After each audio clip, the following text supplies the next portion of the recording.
Flipkart থেকে দুটো parcel এসছে, সেটাই আমি আজকের আনবক্সিং করব।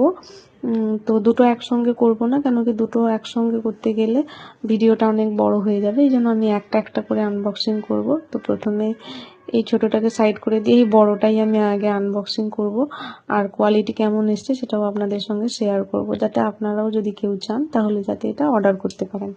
তো এই জন্য আমি গাছ কাটার কাঁচি নিয়েই বসে পড়েছি, কেন কি আমার ধৈর্যের খুবই অভাব, এই জন্য আমি গাছ কাটার কাঁচি নিয়েই বসে পড়েছি।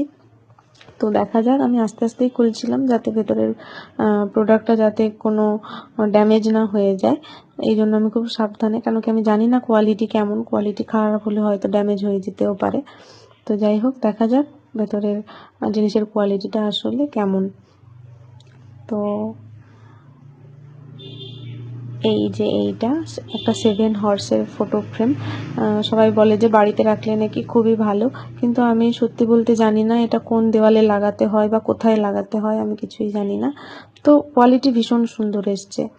এই যে মানে ম্যাট ফিনিশের ওপর একটু ম্যাট ফিনিশ মতন আছে, আর তার উপর আপনারা দেখলেই হয়তো বুঝতে পারবেন এই যে গ্লিটার দেওয়া আছে, একটু চিকচিক করছে, শাইন করছে।